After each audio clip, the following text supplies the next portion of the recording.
আসসালামু আলাইকুম, কেমন আছেন সবাই? নতুন একটি রেসিপি নিয়ে বরাবরের মতন হাজির হয়ে গেলাম হীরামণি ব্লগ থেকে। আজকে আমি স্পেশালভাবে খুবই সহজে ফালুদা বানিয়ে সবাইকে চমকে দিব। এটা এত বেশি মজার আর এত সহজভাবে তৈরি করা যায়, অল্প সময়ের মধ্যেই বাসায় বানানো যায়। যদি ঘরোয়াভাবে বাসাতেই বানাতে পারি এই মজাদার ফালুদা, তাহলে রেস্টুরেন্টে কেন যাব? আমি সব সময় চেষ্টা করি বাসাতে মজাদার সহজ রেসিপি বানানোর। পরিবারের সবাইকে খুশি করতে পারেন আমার রেসিপি ফলো করে বাসায় ঝটপট ফালুদা বানিয়ে। তাহলে চলেন শুরু করি আজকের রেসিপি।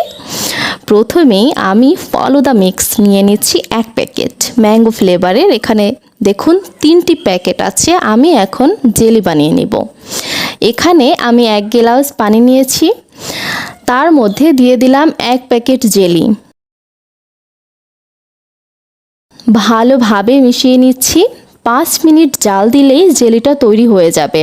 যেই পাত্রে জেলিটা জমাবো সেই পাত্রে ঢেলে নেব। এখন আবার 1 গ্লাস পানিতে আরেক প্যাকেট জেলি দিয়ে দিলাম।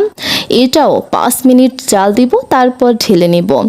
আর এখন দুটো পাত্রই ফ্যানের নিচে রেখে দিব 20 মিনিটের জন্য। জেলিটা তার মধ্যে রেডি হয়ে যাবে। এখন প্যানে নিয়ে নিব 1 কেজি দুধ। দুধটা জাল হলেই দিয়ে দিব আরেকটা প্যাকেট।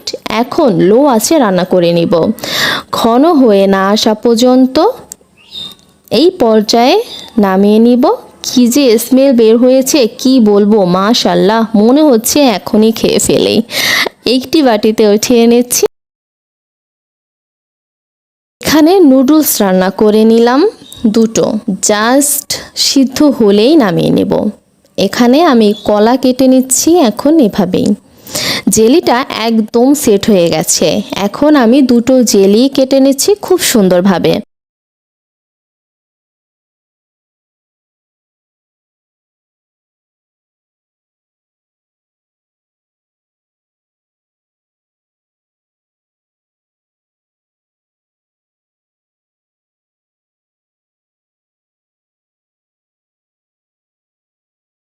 এখন একটি বাটিতে পরিবেশন করে নিব। প্রথমেই দিয়ে দিলাম 2 ধরনের জেলি, তারপর দিব দুধের যে মিশ্রণটা রেডি করলাম ওইটা, তারপর দিলাম নুডলস, কলা, তারপর দিলাম ভ্যানিলা ফ্লেভারের ভ্যানিলা আইসক্রিম। আপনারা চাইলে বিভিন্ন ধরনের ফ্রুটও দিতে পারেন, তবে ফ্রুট ছাড়া ঝামেলাবিহীনভাবে যে দেখানোর চেষ্টা করলাম। অনেক বেশি মজাদার ছিল ফালুদা। এইভাবেই সহজভাবে ফালুদা বানিয়ে পরিবারের সবাইকে খুশি করতে পারেন।